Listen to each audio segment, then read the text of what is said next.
Jesus' name, amen. So welcome back to the Leviticus study.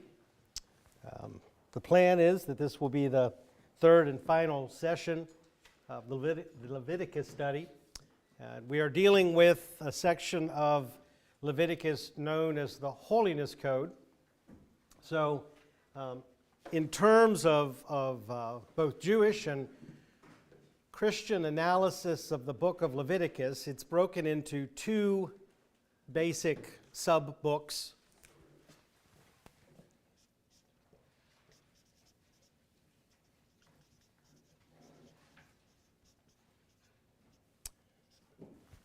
The first is known as the priestly Torah, and that goes from chapter 1, and some people ended at 16. We ended it at 17. There's a little bit of an overlap, I believe, but the priestly Torah, and this, of course, deals with the ministry of the tabernacle, the Aaronic high priest, and then his sons, the priests. Doesn't even deal with the Levites and their function. That's in Exodus and Numbers. So from Leviticus 1, and I'll say, we'll do this. We'll say 1 to 17, 17 being the Day of Atonement, the day in which the entire camp, including the tabernacle, is cleansed. And I think that feature of chapter 17 is what makes it an overlap. And then the part that we're looking at is often referred to as the Holiness Code. And I'm going to say it goes from Leviticus 17 to 26, chapter 27 being essentially an epilogue.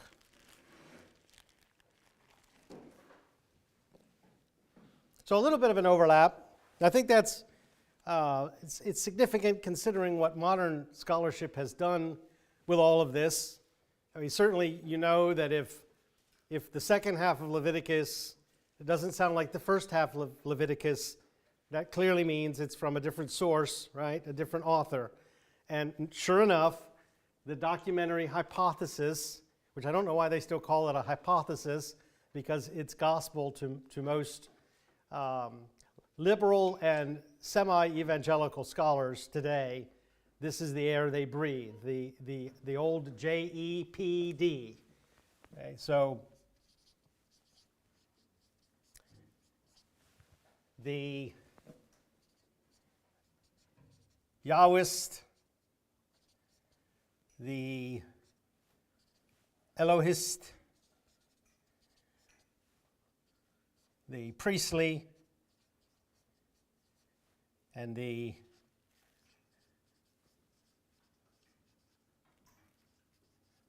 Deuteronomist.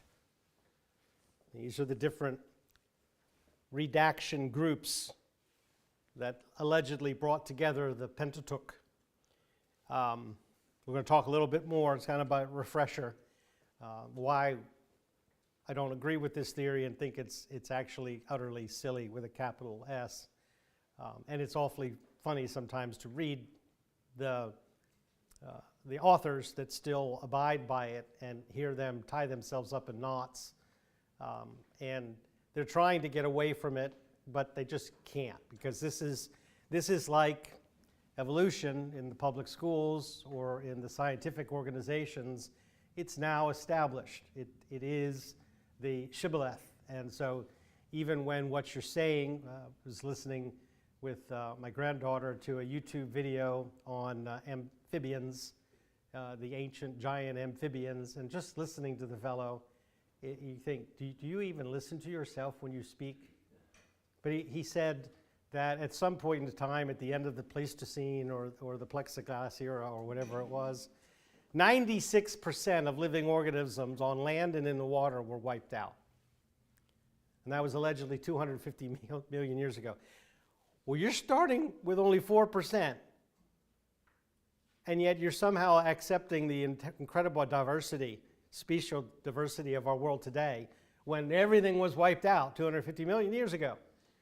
But you needed more than that to get to that point, and all you had were flappers. You didn't have bipeds, you didn't have anything, and everything gets wiped out. And now look at what we have. They don't even recognize the ridiculousness of, and the same thing is true with the documentary hypothesis. They've tied themselves up in knots, and to the point where we've lived with these for most of the 20th century, and then some brilliant scholar decided that we needed to add another one. H for the Holiness Code, which is what we're studying.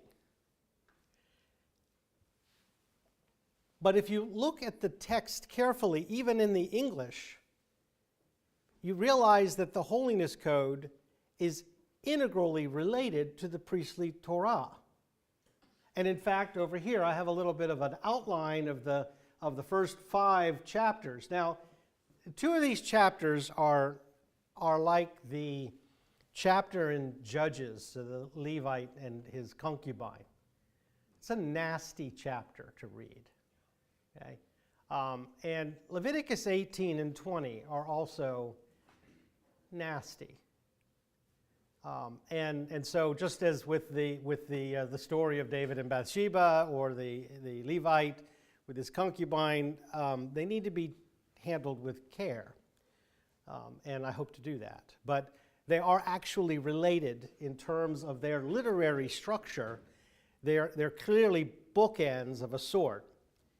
The epicenter of the Holiness Code is actually Leviticus 19, which is kind of a bummer when you get to the climax so early in the series.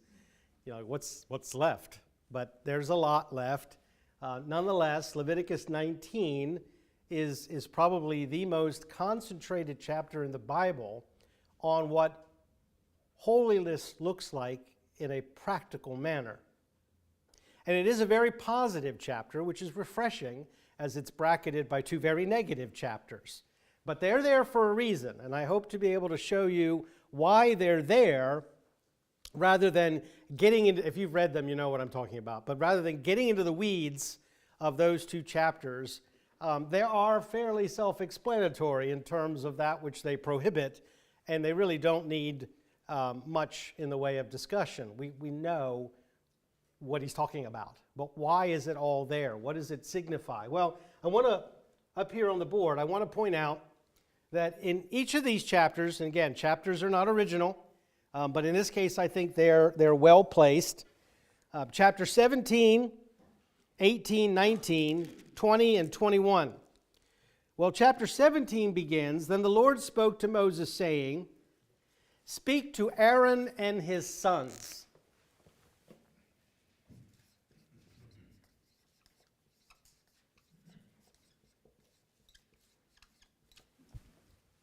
And if we jump ahead to chapter 21, "Then the Lord said to Moses, Speak to the priests, the sons of Aaron." Okay.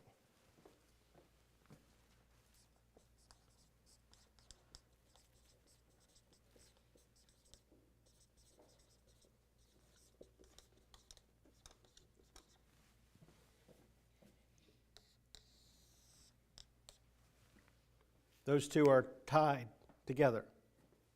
Okay. Chapter 18, verse 1, "Then the Lord spoke to Moses, saying, Speak to the sons of Israel."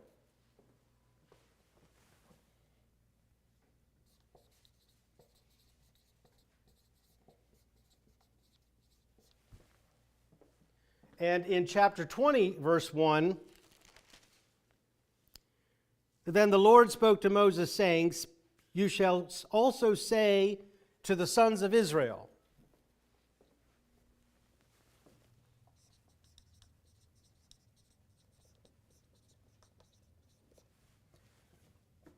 These 2 are linked.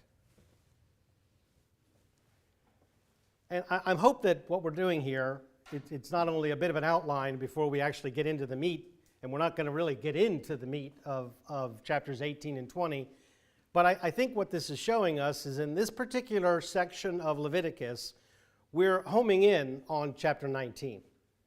And chapter 19, verse 1, we read, "Then the Lord spoke to Moses, saying, Speak to all the congregation of the sons of Israel." Literally, it's speak to each and every man, or each and every person of the congregation of Israel. So speak to all the congregation of the sons of Israel. It's just enough of a distinction to set it apart.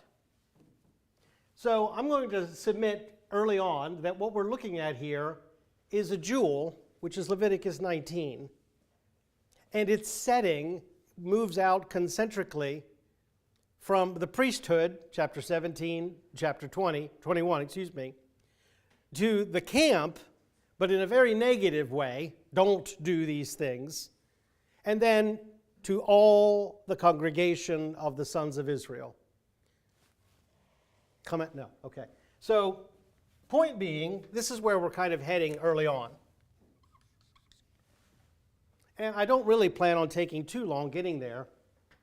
In fact, over the next few weeks, I really want to focus on setting the redemptive historical setting for what we're reading. One of the reasons that Leviticus 18 and 20 are difficult to read is because they're there. And being there, they have powerfully influenced Western morality. So that when we read what is prohibited in Leviticus 18 and 20, we think, duh, of course not. You don't do that stuff. We don't actually stop to consider that they used to do that stuff. They used to do that stuff regularly. And in fact, they used to do that stuff as part of their religious worship. Not the Israelites. They would do it later, sadly. But the pagans, especially those in the land that was promised to Abraham. You see, we take for granted the influence of what's called the Judeo-Christian ethic. It really could just be called the Judeo, because the Christians simply adopted it. We didn't add to it. If you read the letter of the Council of Jerusalem to the Gentiles of Paul's churches in Asia Minor, some of it actually flows out of Leviticus. You shall not do these things. And that became part of Christian morals, Christian ethic. And as Christianity spread through the world, it became part of social morals and social ethic. And I hope that makes sense. We now take for granted what was once widespread and accepted within culture and even considered an act of worship. These are things that Paul says that are done by them in the dark, that it is not even proper to speak of them. And I'm going to try to take that approach in terms of the nitty-gritty, is that these are things about which it is not even proper to speak. But in Paul's day, these are things that the Gentiles still did. And Peter mentions the same, that they still run to this dissipation. So we're looking back from 2,000 years of a pervasive leavening effect of Christianity, even over those who do not accept Christ. Their society has been molded. I've mentioned, and I quote him in one of the chapters of our notes on this series, Tom Holland, the British historian, who is a classical historian, steeped in ancient Greek and Roman history, and some Anglican background, some religious background. He still doesn't, I don't think, profess to be a Christian. He attends a church now? Okay, well, I guess that's good. That's better than before, yeah. And I've seen him on some podcasts or whatever where his book, Dominion, was, as he places it, puts it as somewhat of a revelation to himself, because he had always been brought up believing that the Western civilization owed its being and its thought patterns, its worldview, to ancient Greco-Roman philosophy and society, and he came to realize, no, actually we owe it to Christian society. That what we take for granted in terms of human rights, child protection, Spousal protection, law. Yeah, the Romans had law, but that law was not equitable. What we had as hospitals, orphanages, all of these things did not come from our Greco-Roman heritage. They all came from our Christian heritage. Now, obviously, we now take all of that for granted. In fact, others now take credit for it. But he was pointing out, and it's an excellent book. If you have something, if you don't have anything on your reading list, Tom Holland, Dominion.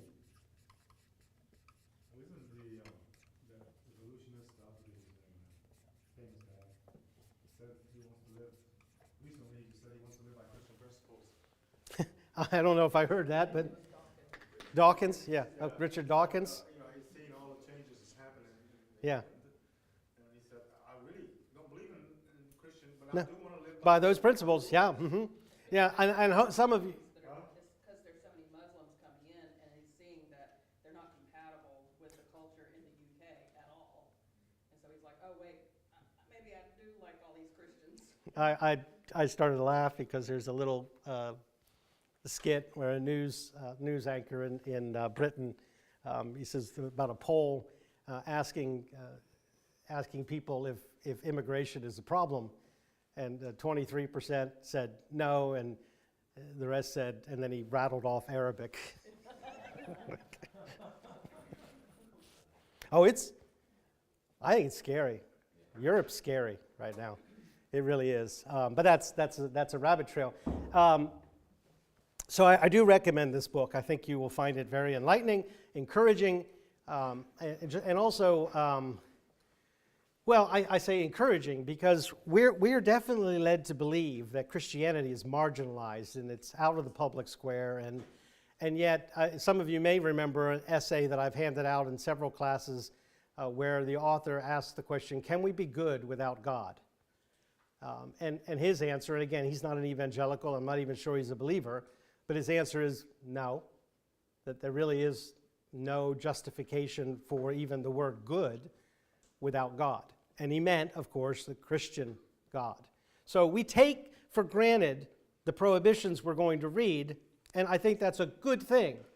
So, for example, we take for granted the principle of consanguinity or in-laws, which is actually a Christian term announcing that the two people that were about to be married were far enough apart in degrees of consanguinity. In other words, they weren't first cousins, they weren't siblings, they were far enough apart. Well, that's what we're reading here. And that didn't used to be a problem. In fact, in Egypt, the Pharaoh and his sister were married. And it was part of their religious statutes, their religious life, to live the way they did. And that's going to come out in the text here very early in chapter 18. So what we're reading is rooted in redemptive history up to this point. And I want to show that carefully over the next couple of weeks, how the text of Leviticus 18 and 20 actually takes us all the way back to the Garden of Eden. The terminology that is used is reminiscent of events that occurred earlier. And even the peoples that are involved bring forth echoes and allusions to earlier events right after the flood, for example. So I want to set everything in its context, but in the beginning, just kind of lay it out. Where we're headed is we're going to spend some time here. It's really a very amazing chapter in terms of living life. Tim? In terms of an outline, obviously we have these textual clues here that set up this structure. Are there other, I guess the remaining chapters 22 through 26, how do you see the relation of those pieces back to this? I think it is a modern Western culture to make outlines. And every commentary that you read, the first part of the book outlines the whole book, and then the first part of each chapter outlines the whole chapter. Some scholars, I think, have correctly taken issue with that, and oftentimes when you read these outlines, you see that they're fairly forced. And often they do try to force it into a chiastic structure because everybody loves a chiasm, right? Aaron pointed that out in Sunday school, I believe, that everybody loves a chiasm, whether it's there or not. We're going to make it there because X marks the spot, I guess. So I don't know that 22 through 26 has this kind of a structure. I guess my question is also just, do you see those as kind of case law? I was going to say miscellaneous. Okay. Okay, and that sounds bad. Case law, I think, is a fair, where case law is when this happens, you do this, and there's certainly some of that, and there's actually some of that in these chapters, where if this happens, this is what you do. If you find a necromancer or a diviner or a spiritist or a witch, you kill them. If a child or a son rises up against his parents, you take him outside this. That's case law. This happens, you do this. That's woven in all of this. That's getting down somewhat into the weeds. But I do think that there are passages of Scripture that do classify as what's known as miscellaneous, where the author has presented the framework of his thought, and then there are almost, I hate to use the word random, but not necessarily systematized principles. They are all related. They're kind of under the rubric of all of this. And I do think, some people call this the Ten Commandments of the Holiness Code. This is widely recognized as the beating heart of this section of Leviticus. So I want to spend some time there because I think the principles then are worked out in the later chapters. But I don't know that I would be able to do chapters 22 through 26 there just isn't any textual to work, no textual markers like that to work with. In fact, I want to add another one up here. It's getting a little bit ahead of myself, but 18 and 20 are also linked by the participation of the land. Because in 18, it is the land that is vomiting out the Canaanites.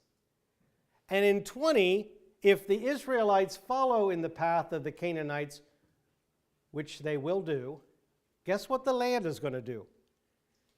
It's going to vomit them out. Okay? So you have a lovely image that further links these two chapters. In a sense, 18 and 20 should be read together, and I'm treating them together in the class. Okay, I'm not going verse by verse, so you're not going to see that often standard motif where we put out a verse and then commentary.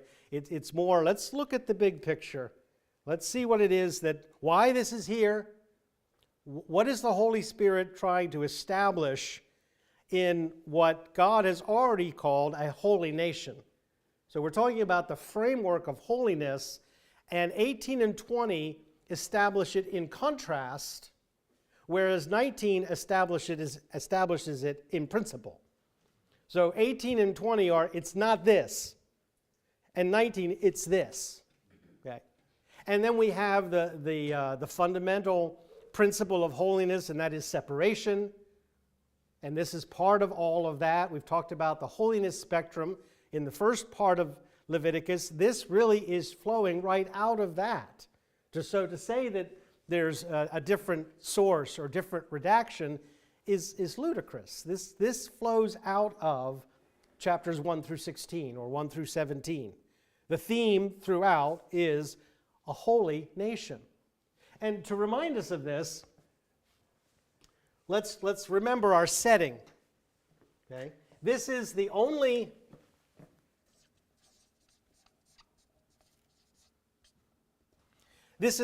section of the Pentateuch that we can date with exactness.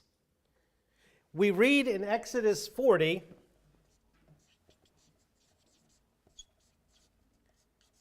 verse 17. I'll go ahead and read it. So at the end of Exodus, before we get to Leviticus, we find out where Israel is. Verse 17, now it came about in the first month of the second year, on the first day of the month, that the tabernacle was erected. So we're on the first day of the first month of the second year. The second year after, I'm taking it as the crossing of the Red Sea, the coming out. Then in Numbers chapter 1, verse 1, then the Lord spoke to Moses in the wilderness of Sinai in the tent of meeting, on the first day of the second month in the second year. They've been here a month. Considering that's the only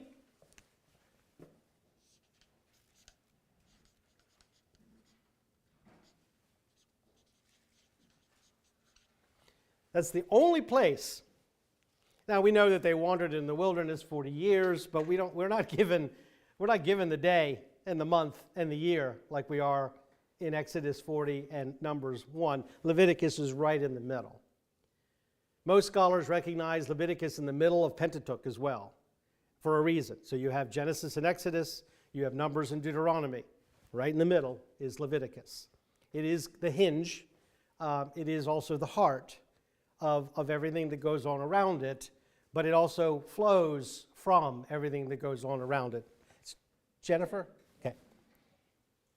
Are we discussing, is this the time, like Nisan 1 would be month 1?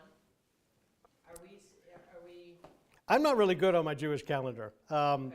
Yeah, but I think, isn't Nisan the first? Now, they do have two. What's that? It wasn't called that then, but yes. Okay, it is the first. And they do actually have two calendars. They have a religious calendar and they have a civil calendar. And the civil calendar, it's the religious that begins Yom Kippur. Tishri. Okay, so it's shifted by 7 months. Yeah, so actually he's the one that has it. But yeah, that's what we're talking about. They're measured from the time that they crossed the Red Sea. It's been a year, 2 years, and now they're at Sinai, and that's also significant. And we'll spend some time talking about Sinai, probably actually in the next biblical theology class where we talk about the kingdom of God. Sinai and Zion are two very significant mountains, as Aaron again has pointed out in the Deuteronomy study, that the pairs of mountains, two mountains, is a motif in Scripture. And such motifs, we should learn to recognize them because they have significance. But they're at Sinai, they're at the foot of Sinai, and the tabernacle is erected, and with that, the ministry of the Aaronic priest is established, and then we get the rest of Leviticus. And it's incredibly important in this context because it teaches us that at least the Old Covenant, and I think absolutely as well the New Covenant, but at least in the Old Covenant, there was no such thing as a separation between ritual and practice. That while there was a priesthood, and of course the priesthood was holy, and it dealt in the realm of the holy, we saw even in the first half that the rules of holiness, especially those of clean and unclean, pertain to every Israelite, and even to those who were simply going along for the ride. Sojourners in the camp, who were not actually Israelites, they were still held to the same standard of clean or unclean, holy or profane or common. But now we get into a section that is almost entirely dealing with the way the average Israelite lived his life. And we find that he was no less held to a standard of holiness than was the Aaronic priest. So every move in the history of true religion that has tended towards a separation within the community of a holy or sacred people and a laity or secular people is false, and dangerously false. But it's the tendency of human nature to do exactly that.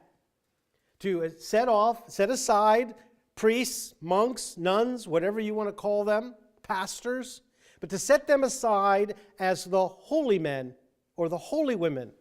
And they're the ones that have a higher calling. And in fact, by the High Middle Ages, a vocation was really only holy orders.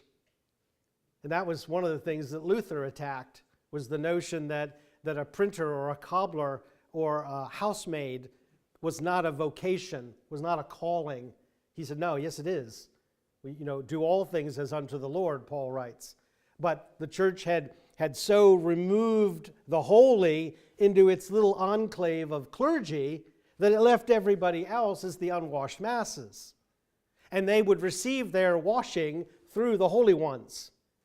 Not here. Okay. I pointed out, as other scholars have done, that the Aaronic priesthood, the Aaronic priestly ministry was entirely silent. Nowhere in the instructions in the priestly Torah do we hear the Lord telling the priest to say anything. No mantras, no abracadabras, not even any prayers or benedictions. Just kill the animal and sprinkle the blood. Do, but don't say anything. Now, I don't know that they never said anything. I'm not saying that it was entirely silent at the time. Maybe they did, I don't know. But they're not commanded to. They're not given any script, as it were, because they're not to be seen as anything different. They have a role to play, and for that role, okay, that's an honored role, but what did they pay? Well, they were left out of the inheritance, weren't they? They didn't have any land. They didn't have any sustenance. They didn't have any identity in the ancient world. Their identity was the tabernacle. Okay? So they paid a price for that position, but they were not any different. So when we go back to Exodus 19, and that's when Israel shows up pretty much at Sinai, and they're about to get the law, Exodus 20.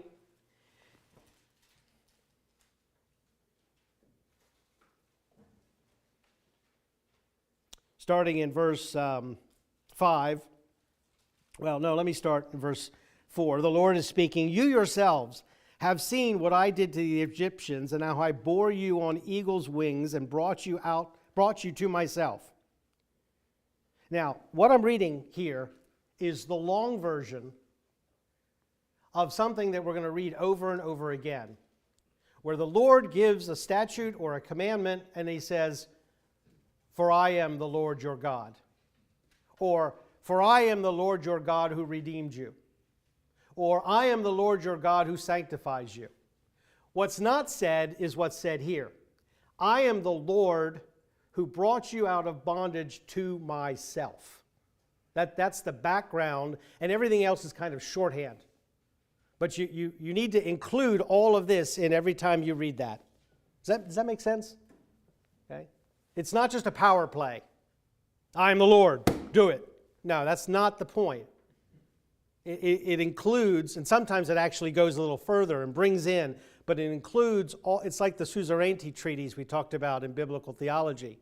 It begins with the prologue, where the great king reminds his vassal of what he did for the vassal. And that's what God is doing whenever he says, "For I am the Lord." He's saying, that brought you out of Egypt and brought you to myself and bore you as on eagle's wings. All of that is included in each short statement throughout Leviticus. So, going on. "Now then, if you will indeed obey my voice and keep my covenant, then you shall be my own possession among all the peoples, for all the earth is mine." And we talked about that in biblical theology as well. At no point has God ever abdicated his sovereign authority over all mankind. He has never said, "I'm going to give all the rest of that to Satan, and I'll just take this little one here." No. He says, all the earth is mine. And out of all that is mine, I have chosen to make covenant with you, Israel. Later in Deuteronomy, he'll remind them it wasn't because they were a great people or a large people. Deuteronomy 7, verse 7, he basically says, you were nothing, and I've made you a nation. And we talked about that again in biblical theology. And you shall be to me a kingdom of priests and a holy nation. A kingdom of priests. Not one of your tribes will be the priest kings. No, you shall be, all of you, all y'all, will be a kingdom of priests and a holy nation. Conditional. If you will keep my covenant and if you will obey my commands. So the setting of Leviticus 18 and 20 is God's having created and formed. If you remember, Isaiah uses that language to speak of Israel, the same language as creation. The bara of Genesis 1. In the beginning, God created. Well, in Isaiah, I think it's 50, no, it's not 53, 43. God created Israel and then formed, katsar, is what he did with Adam out of the dust of the ground. He formed him and breathed into him his spirit. And that's exactly what Isaiah says God has done in Israel. So Israel, even though it's not ex nihilo, it's not out of the dust, it's as it were out of the nations. God has said, let there be Israel. And he, with the tabernacle and his presence, is breathing life into this new nation. It was not a nation in Egypt. It was not a nation until Sinai. So what kind of a nation is it going to be? And that's really what this is all about. A holy nation. Okay? Now, the parallelism should be rather obvious. What Israel was supposed to be, so also the church is supposed to be. What Israel was supposed to do in the setting of the ancient Near East, the church is supposed to do in the world. And what Israel had in the tabernacle is now indwelling the church and every individual believer. So, and that's what happened on Pentecost. Okay, that's the imagery there, was the Shekinah, the glory of God coming down upon the first Christians. And that has been present in the church, the true church, ever since. So, if we look at Leviticus 18 and 19, and then we look at 18 and 20, and we see all the negatives, and we say, okay, we don't do those things, we're fine. And then we see Exodus 19 and how we're supposed to act, and we say, well, I'm not doing so good there, but capitalism is great. Go capitalism. Forget Leviticus 19. That's not handling the scripture correctly. It is by God's grace that the abominations of Leviticus 18 and 20, the offering up of children to Molech, for example, it just ain't done anymore. Okay? Not, at least not in Christian nations, as we might call them. It's not a problem in the West.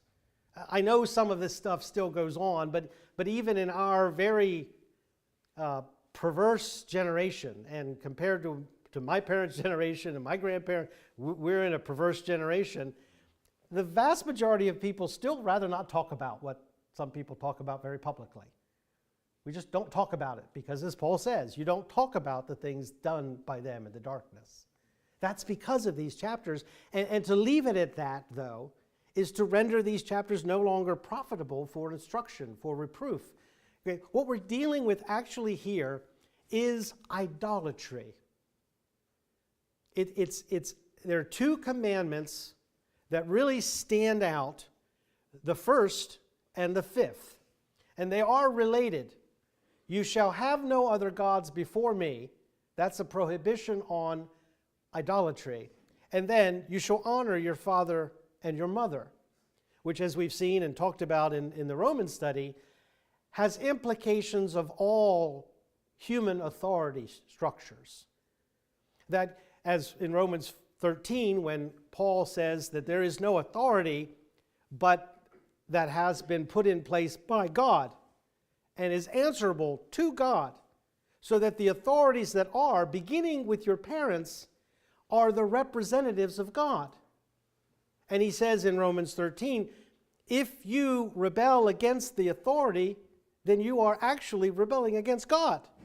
So these two commandments, 1 and 5, are, the first one is like the metaphysical truth. There is only one God. And then the second one is the practical truth. You shall honor the forms of authority that God has set in place, beginning with your parents. Okay? So that's what's behind this. It's not, it is very much moral. The things that we're going to read were the depths of abomination. What we're actually reading here, and this is kind of a foretaste of what's to come, but what we're reading here is the other part of the covenantal prophecy of Genesis 15, where Abraham sees that vision of he divides the animals, remember, and then a great darkness comes and he sees in a vision the smoking furnace passing through, and there's something else, flaming torch and a smoking furnace, I think it was, passing through it's cutting a covenant. And that's where the land is promised. And yet there's a proviso. It'll be another 400 years, Abe, because the iniquity of the Amorites is not yet complete. You see, that prophecy is read and then forgotten. Well, when we get to Leviticus 18, the iniquity of the Amorites, folks, is complete. And now they're going to be wiped out. See, this is also, it ties back even to that God is going to use the army of Israel under Joshua to bring about the destruction of the wicked, and they were wicked in the midst of a very wicked age. So is this a crescendo of reaching a certain evilness? Or Yes. is it the preparation of Israel to come and take over? Yes. Okay. Yes, absolutely. It's both. That's the thing. That's what I'm trying to point out. It's not just Israel taking the land. It's not just Israel being in the land, still threatened with the possibility of being expelled. It's also the land expelling the people who were there then. So it's both. It's a crescendo of wickedness, and we'll actually spend a class kind of talking about that. Not in great detail, but just in the general concept of the depths of depravity that we see in the Canaanites. By the way, Amorite and Canaanite are synonyms. The Amorites are not a different tribe, it's just a different word. There's also that part of the history involved in what we're reading. So in Leviticus 18, where we read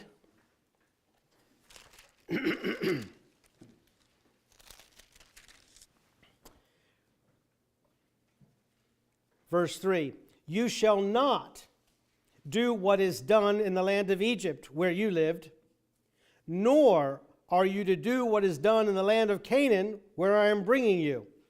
You shall not walk in their statutes.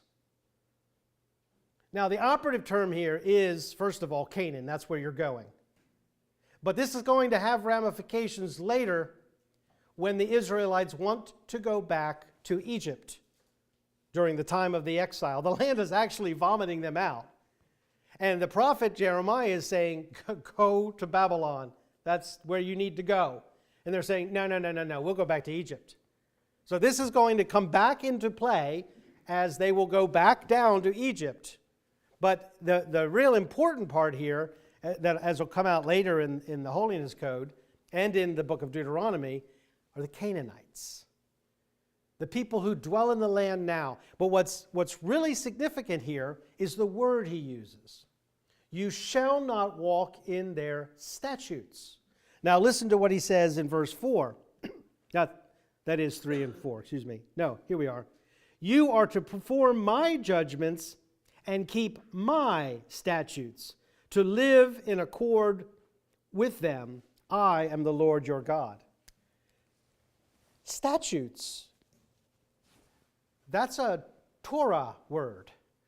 Okay? That's a word like ordinance or commandment or ritual. or sacrifice, all the other words that are surrounding the worship of Yahweh, you shall walk in my statutes, not in theirs. Okay? This is all about idolatry. And the form of idolatry, again, we don't necessarily see it, and that's why we have to look at it carefully. We see these things that we read, as just horrible sins, immoral behavior. We don't necessarily see them as perverse worship, but that's how God saw them, because that's what they were in the ancient Near East. They were not just sins. They were definitely that.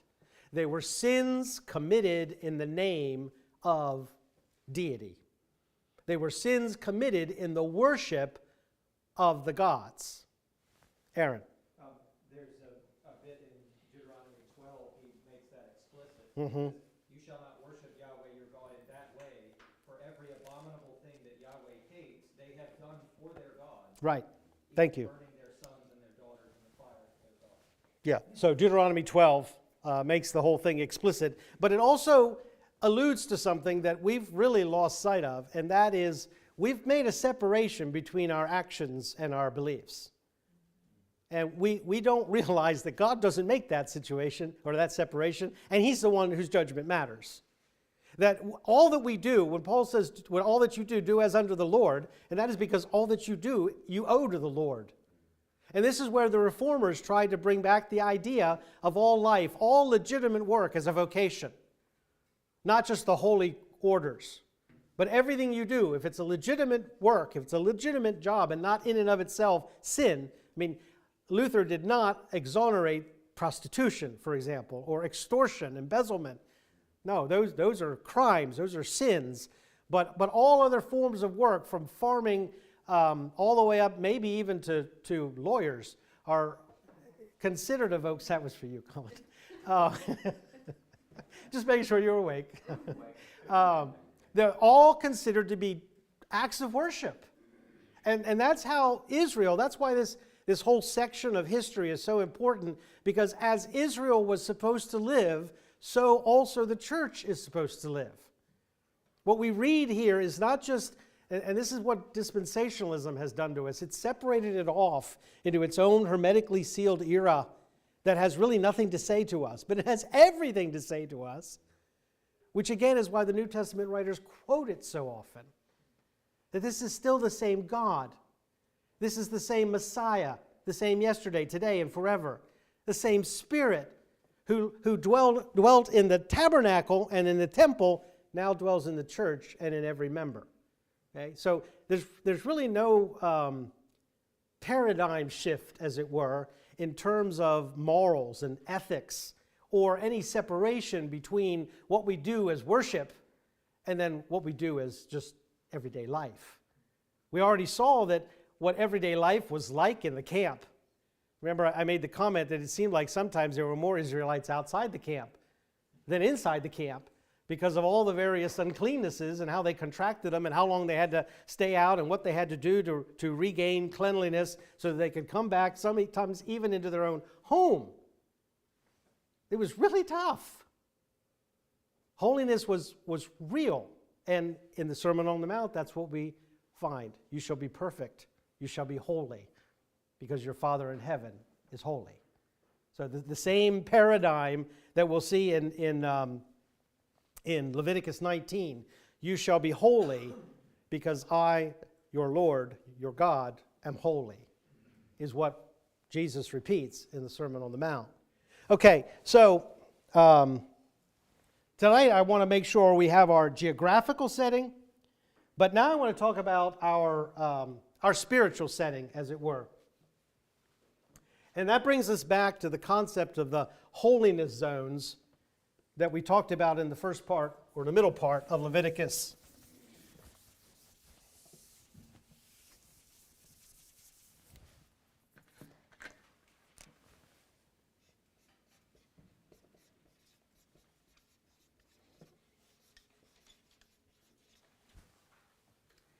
Now, this is not something that we read explicitly in Scripture. This is something that several Bible scholars Peter Jensen is the one I can think of right off the top of my head, kind of developed this overarching framework to help us understand the movement of Israelites between the holy and the profane, the common. And from the clean, which you cannot be holy unless you're clean, and the unclean, which is actually worse than profane, because profane actually just means common. And so this was a moving, dynamic spectrum that dealt with that overarching question: how can a holy God dwell in the midst of an unholy people? And then the flip side, how can an unholy people dwell in the presence of a holy God? I mean, that's the fundamental question, I think, of a whole book of Leviticus. How are we going to do this? How are we going, as we are unclean? Isaiah says, I am a man of unclean lips, and I dwell among a people of unclean lips, and I have seen the presence of the Lord in his glory. And he says, woe to me, I am undone. So here's a whole people, 2.5 million people who are unclean, except that God has cleansed them. So he has made them into a situation where clean is the status quo. That's the normal. They don't have to do anything more to get clean. What they do is, because of what they do, they become unclean. And then we saw that oftentimes it was just the natural path of life. It wasn't necessarily, in fact, in many cases, it was by no means a sin, and yet they were unclean. So it was a daily reminder. Even the food that they ate was either clean or unclean.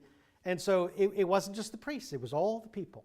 All the people were under this paradigm of holiness zones. Okay? So we see this as epicenter, ground zero of holiness is the Holy of Holies within the tabernacle. Okay?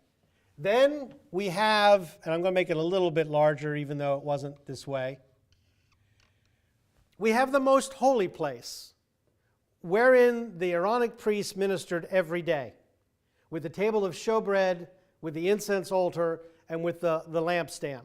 And that was administered every single day with blood and with bread and with oil. Okay, so that was zone 2. Then there was the tabernacle court, where the Israelites would bring their offerings, and I've always thought this very significant, they would slay their offerings. Very unusual in the ancient religious world for the people themselves to slay the offering. All the priest did was basically act as a butcher after the animal was dead. They disseminated the different parts according to the priestly torah, took some of it from themselves, some of it went back if it's a peace offering, some of it was burned on the altar, some of it was burned as refuge outside the camp, some of the blood was wiped on the altar, some of it was taken into the holy place, and then on the Day of Atonement, it was taken into the Holy of Holies. But that's zone 3. Because in each of these zones, there was, you go here and no farther. So the 12 tribes, not including Levi, came to the altar and no farther. They went no further than that. And again, the diagrams that you see of the Second Temple with the court of the Gentiles and the court of women, the court of Israel, that is not biblical. It is historical, but by that time Judaism was moving far away from the biblical model, and it was beginning to segregate its own people in an unbiblical and ungodly way. There was no such prohibition. In fact, we see in Leviticus, in the first chapters, women not only bringing their own sacrifice, but killing it. Okay, so that should stir you up a little bit.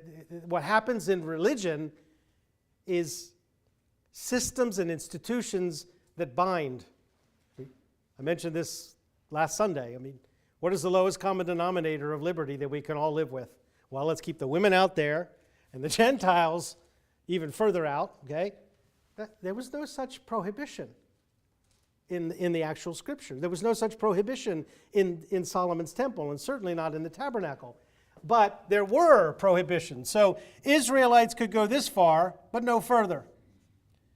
The priests could go this far, but no further. And only the high priest could go all the way in, but only once a year, and essentially in blindness, because he was to fill the whole room with the fog of incense, so that he did not see the glory of Yahweh. And so these are degrees of separation. But we also have the camp. Zone 4. And that's often left out of our thinking when we think of the Old Testament religion. We think of the Aaronic priests and the slaughter of animals, and even then we don't always think correctly of it, about what was actually happening and the involvement of the people in all of this. But then we have all of those rituals of cleansing where you were moving either this way or that way. But the camp itself was a holy nation. They were to be a holy people. And so, contrary to the idea that the Holiness Code came about through the moralizing efforts of the post-exilic priesthood, it flows from the first half of Leviticus. That these people couldn't bring, for example, their free will offerings and their peace offerings if they were unholy. So the idea of the holiness zones are you're moving one way toward the clean, and then, I'm just writing this over top, or you're moving in the other direction,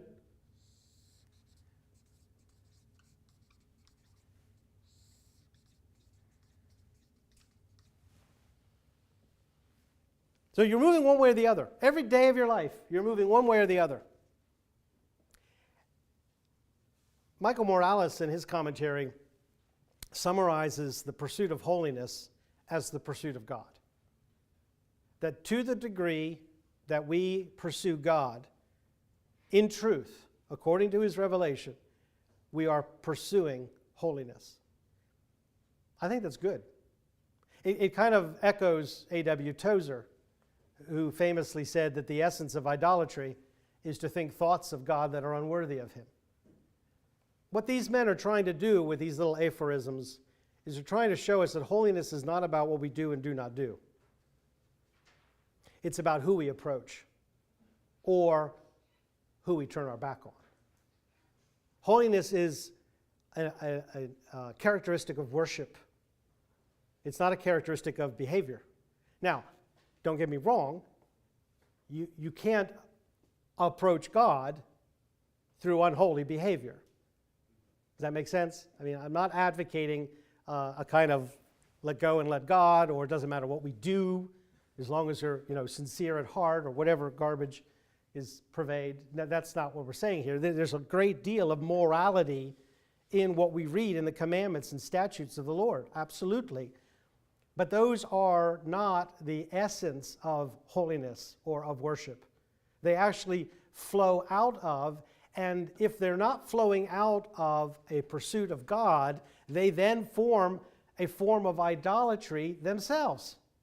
So that when the people come to Ezekiel in Babylon, and they say, we fasted on the 15th, or we fasted on this day, we fasted for 40 days, and Ezekiel gives the word of the Lord to them.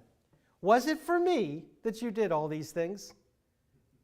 Very rhetorical, because he knows the answer. You were doing it for yourselves. So even good things, in Isaiah we read that the Lord hates the new moon feasts, and even the things, the offerings that were commanded, he says, they are an abomination to me. Don't bring them before me anymore, because your hands are full of blood. Is there a 5 outside? Yes, we're heading there. Yeah. But 5 is not really a holiness zone. It's the unholy zone. Yeah. And it's outside the camp, which is why certain degrees of uncleanness had to go there. especially those that were contagious. Now, again, there are a lot of theories as to what made something contagious. I personally think that it was made contagious because the Lord said it was contagious. Okay? I don't believe that the thing is, I also think the same thing about unclean animals. I don't think there was anything inherently wrong with any of those animals, which is why we're now free to eat all of them. Not at once, though. So I think the idea of the outer zone outside the camp is the wilderness. Okay? That's where the scapegoat is sent, is out into the wilderness. So there is a zone 5, but that zone 5 is, again, the wilderness. Outside the camp.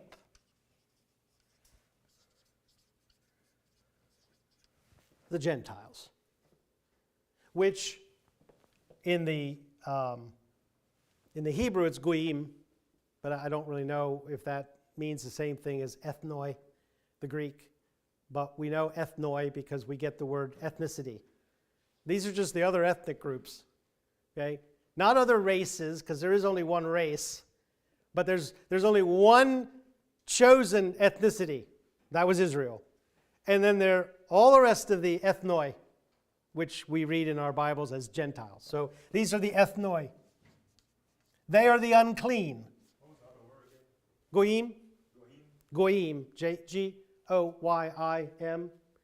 or plural. It means everyone else. I mean, it's rather vague and broad, but it certainly means not a Jew. Okay? Yeah, it's kind of that's a Yiddish pronunciation of the goyim.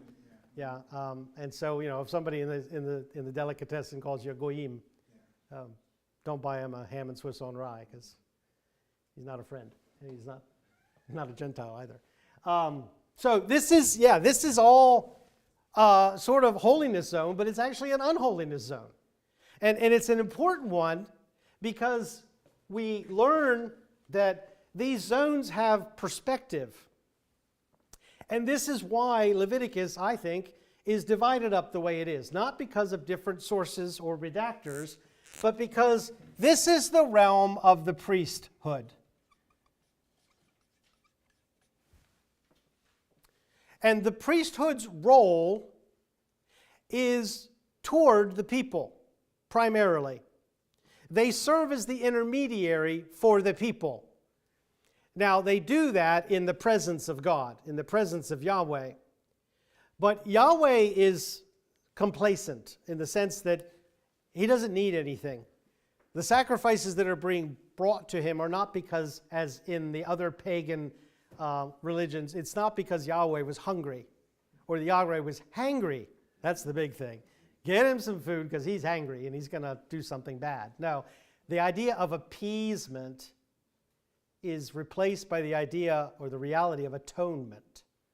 And that's a very important distinction in ancient religion. All the other religions of the world, including many modern ones and many modern versions of Christianity, are trying to appease the deity. No, God has made, he says, I have given you the blood for atonement.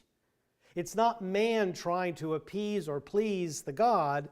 It's the God saying, okay, I've provided for you a means by which you may now approach me.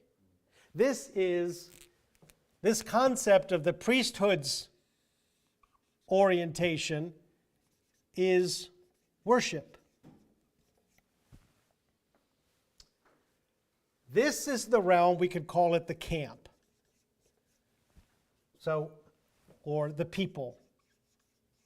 So we have the tabernacle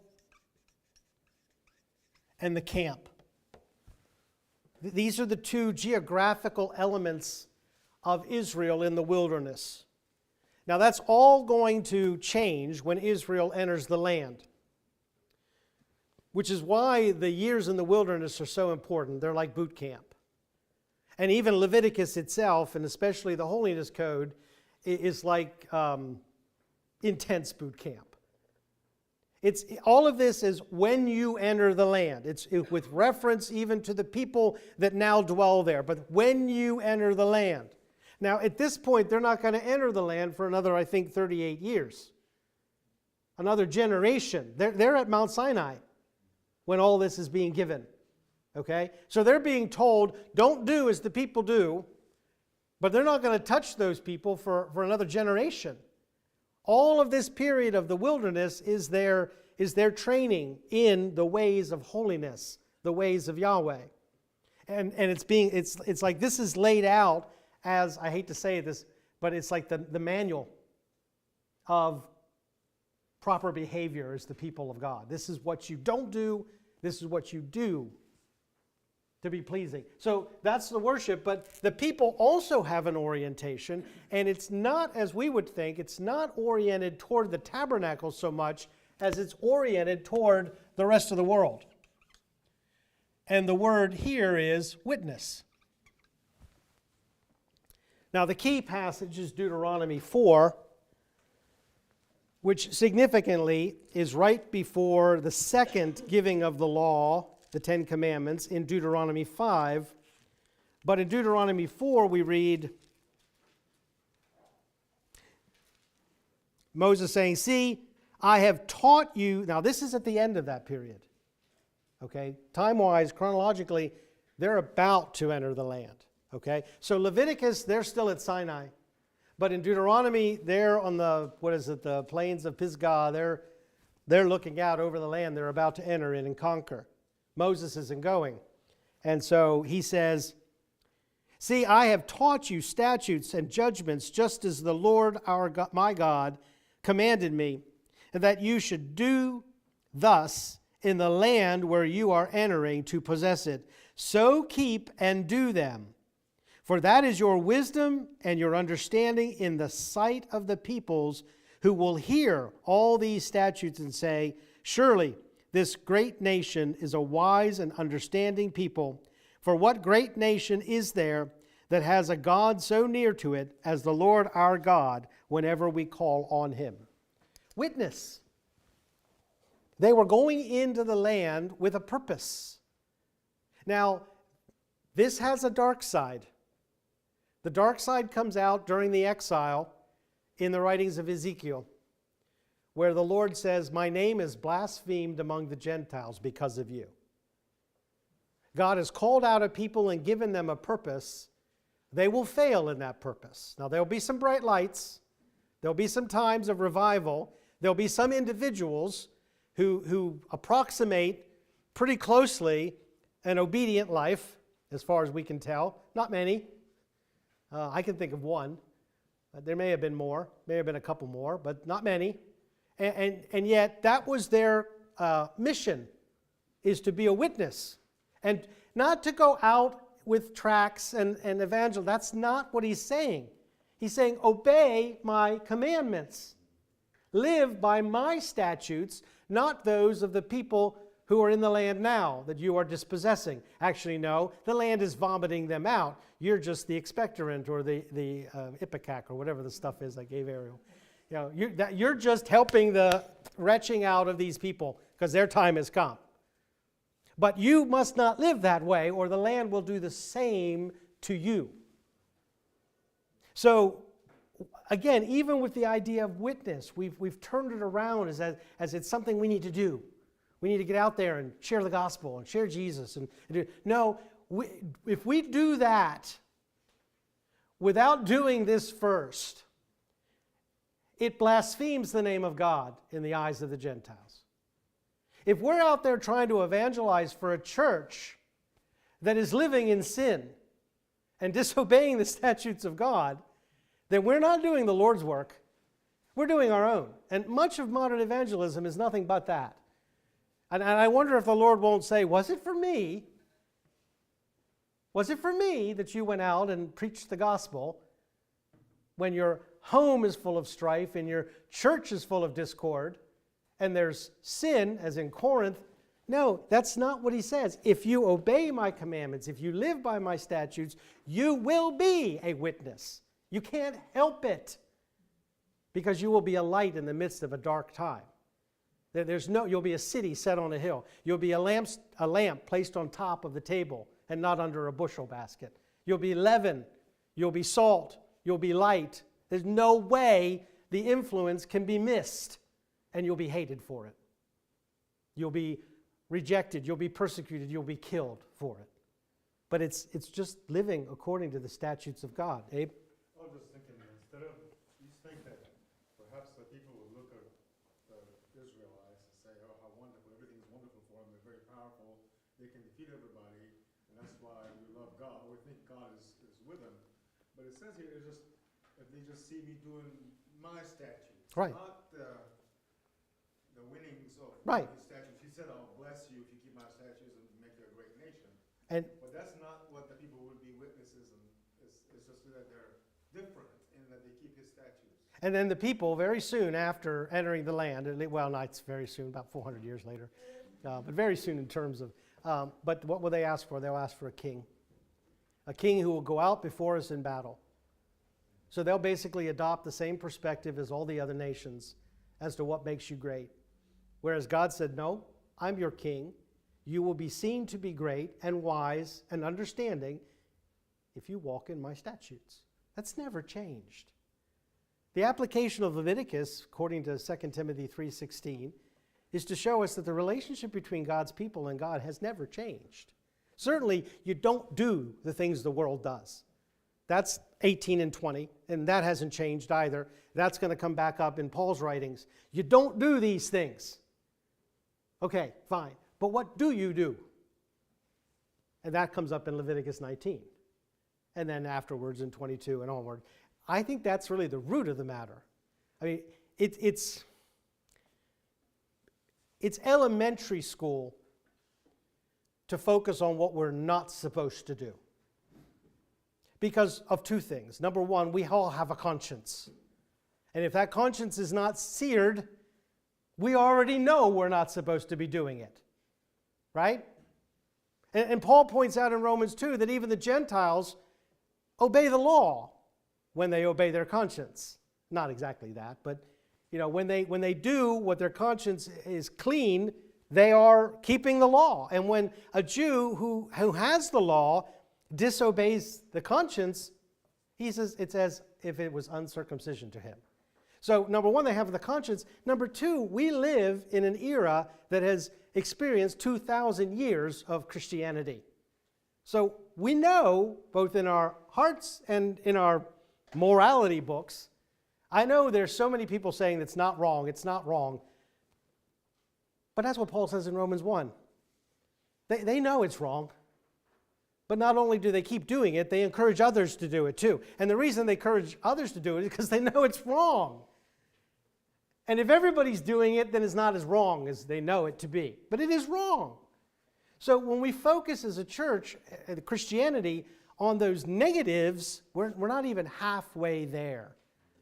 We're not even out of elementary school, as it were. We need to get to Leviticus 19. We need to start incorporating the one another's in Paul's letters, and that's where it's at. That's the whole context of being a holy nation, a peculiar people. God chose Israel out of all the nations. He's chosen us out of all the people, from every tongue, tribe, and nation. Is it not, it came to mind, first Corinthians, where Paul says, who will inherit the kingdom of God, neither drugs or swimming.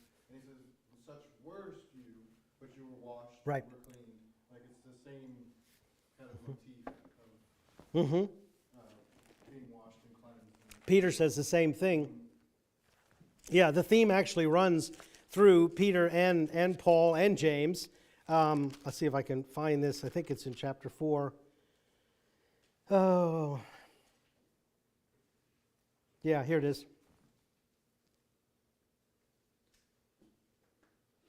So as to,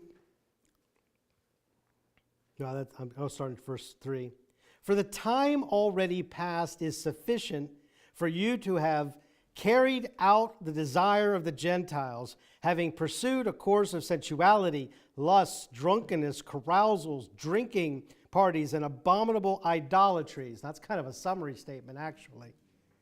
And he says, and in all this, they are surprised that you do not run with them into the same excess of dissipation, and they malign you. Okay? Yeah, that's this is what you were. But now, you were once darkness, but now you are light. And he says, walk as children of light. So it's about the positives more than the negatives. But again, that doesn't work with religion.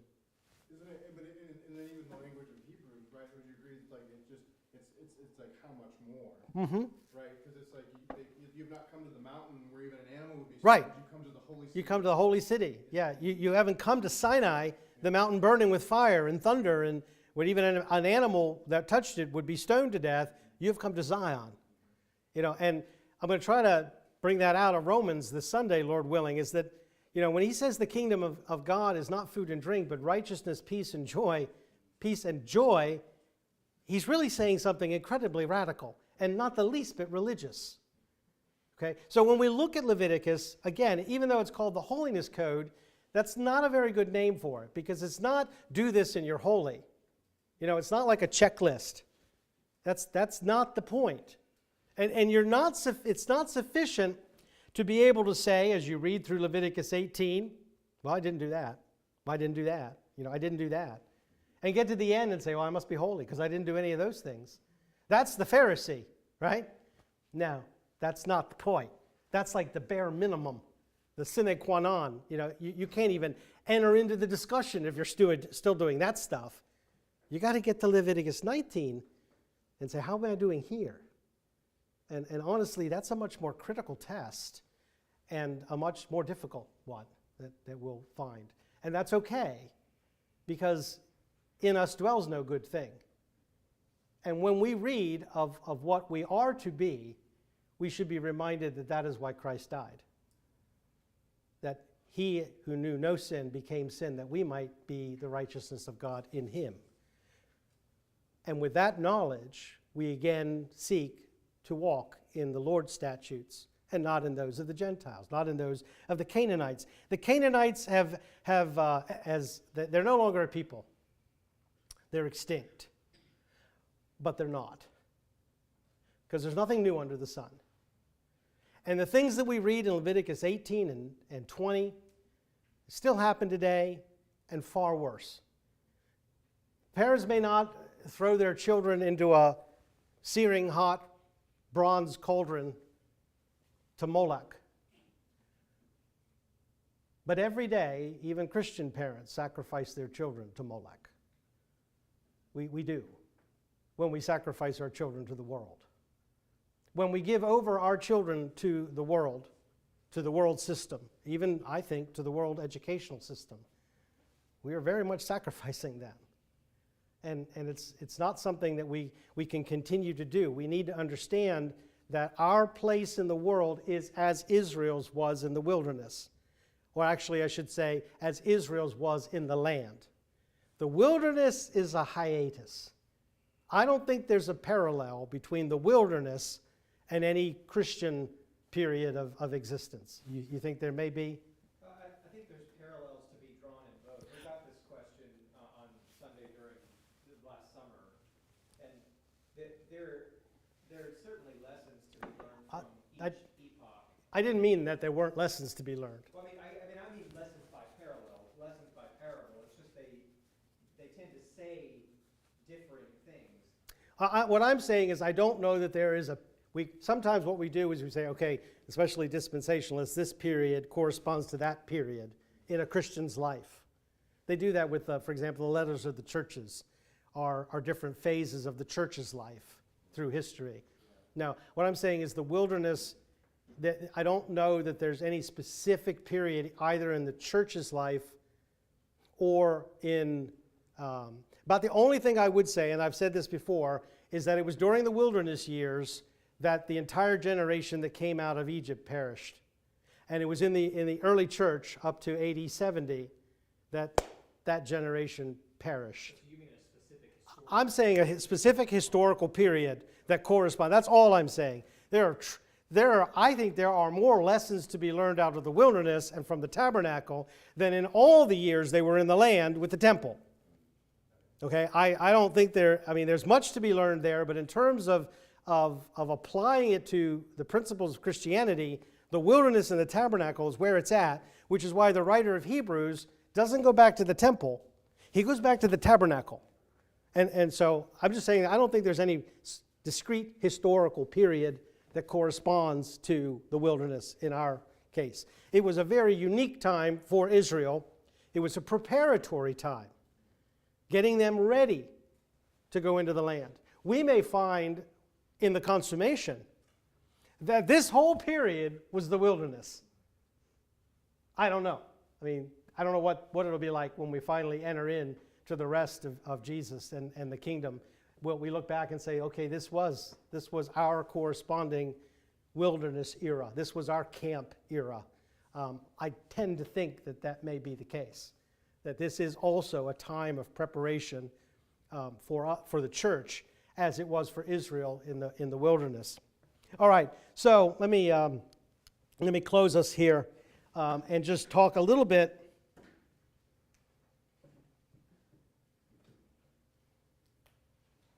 Well, I've covered most of my notes. So just in summary, kind of an overall redemptive historical view. Okay? Now, I've used that phrase a lot. What I mean by it is not that it's a different type of history than human history. Human history is impacted by redemptive history. Redemptive history is within human history. These are real people, real tribes who lived, who worshiped God or disobeyed God. That's redemptive history is what leads ultimately to Christ and the cross, and then beyond that to the new heavens and the new earth. But it is focused on God's redemptive revelation. So what we're dealing with here, and I'm going to offer this just so maybe you do a little bit of reading if you have time during the week, is that here we are in Leviticus 18 and 20.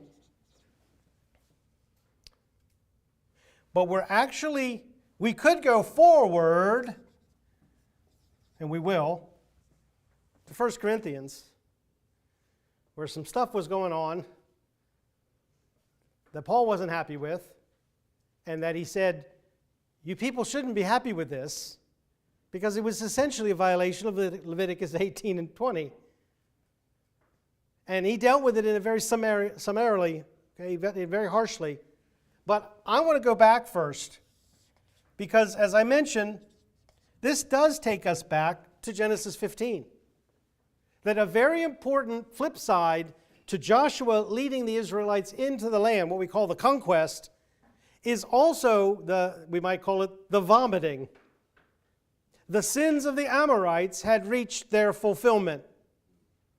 And so that part of redemptive history has come to pass. And that, we can actually go back even further to Genesis 9.